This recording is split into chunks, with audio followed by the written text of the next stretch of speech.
Sa ngalan ng Ama at ng Anak at ng Espiritu Santo.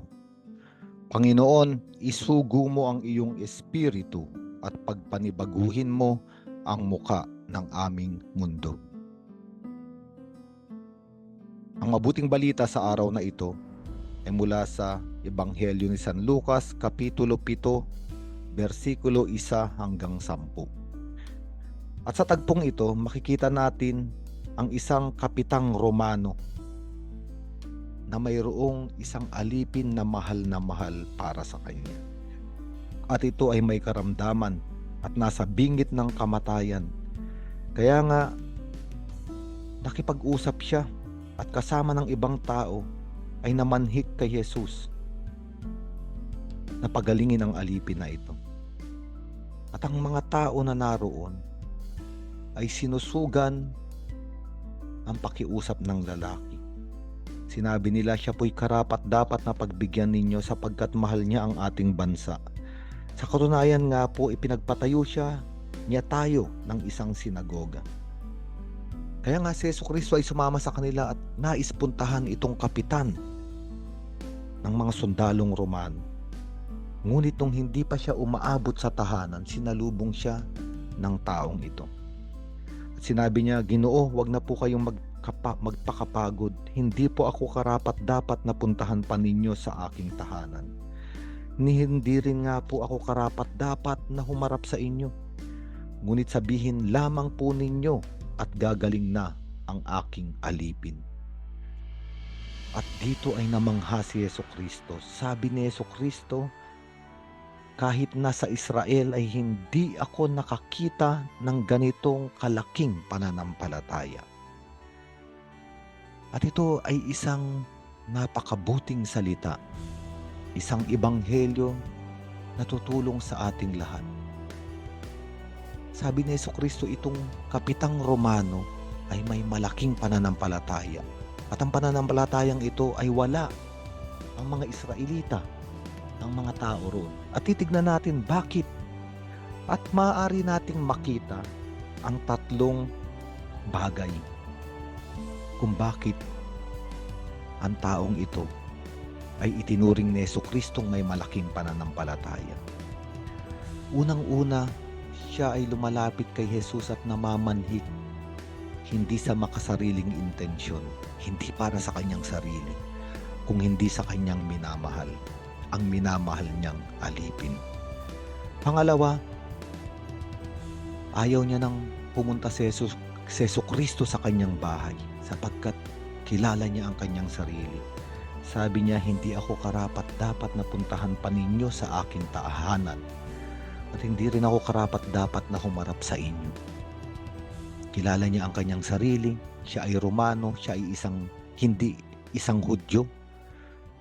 At para sa mga Israelita, ang hindi isang Hudyo ay isang taong marumi. Kaya nga sabi niya, hindi karapat-dapat ang tahanan ko na tanggapin ang iyong kabanalan.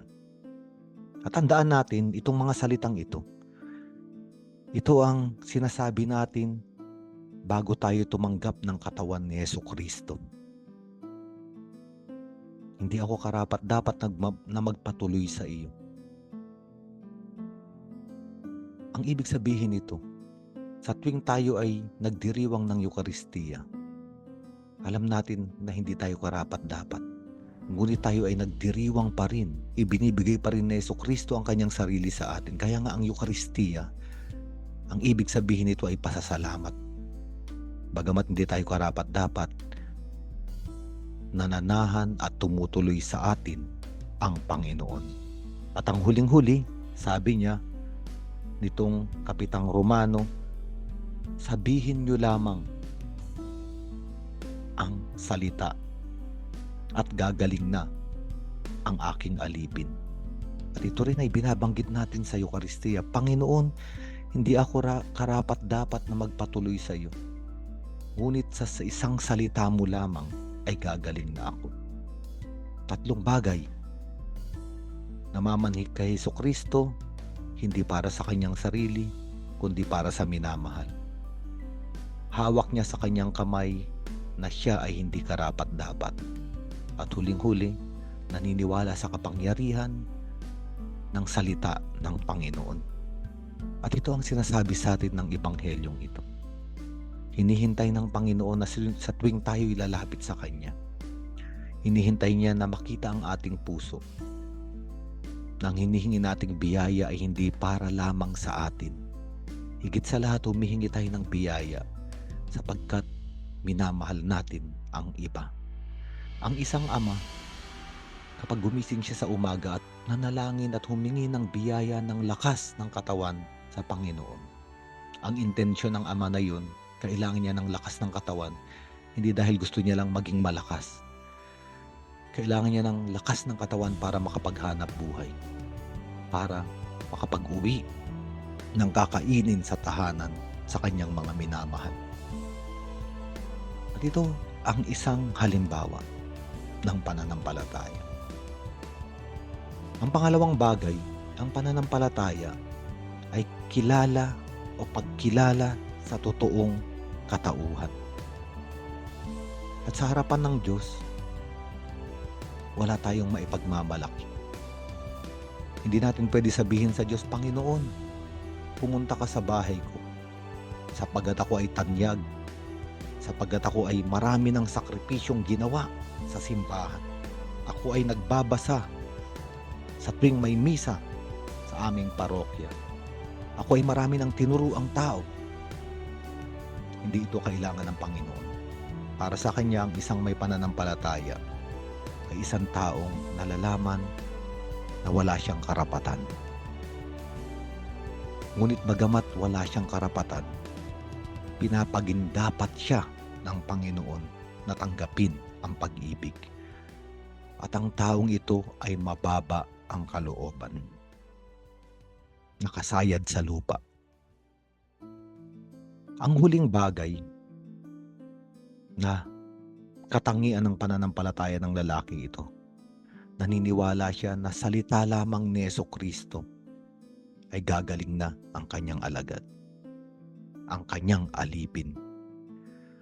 At maaari nating sabihin ito, maaari nating gawin ito sa tuwing nakikinig tayo ng salita ng Diyos, sa tuwing nagbabasa tayo ng salita ng Diyos. Ang mga mensahe ng Panginoon ay alam nating makapangyarihan. At naniniwala tayo na sa bawat salita ng Diyos, nandun ang Espiritu Santo, nandun ang Diyos mismo para pagalingin tayo sa maraming karamdaman, pisikal man o espiritual. Kaya nga sabi ni Jesucristo at nais niyang sabihin sa atin ngayon, gusto kong makita ang mga katangian ng pananampalatayang ganito. At sana isang araw ay marinig din natin ang sinabi ni Jesucristo, kahit nasa Israel ay hindi ako nakakita ng ganitong kalaking pananampalataya. At pag-uwi nitong Kapitan Romano sa kanyang tahanan, naratnan niyang ng mga sinugo na magaling na nga ang alipin. Ibig sabihin, ang salita ng Diyos ay buhay. Ang salita ng Diyos ay nagiging laman. Ano man ang sabihin ng Panginoon, ito'y magiging laman. Ibig sabihin, ito ay magaganap at mangyayari. At ito ang ating hinihintay ngayon. Panginoon, magsalita ka. At nananampalataya ako na ito ay magaganap at mangyayari sa aking buhay. Ito ang aking pananampalataya. Sa ngalan ng Ama at ng Anak at ng Espiritu Santo.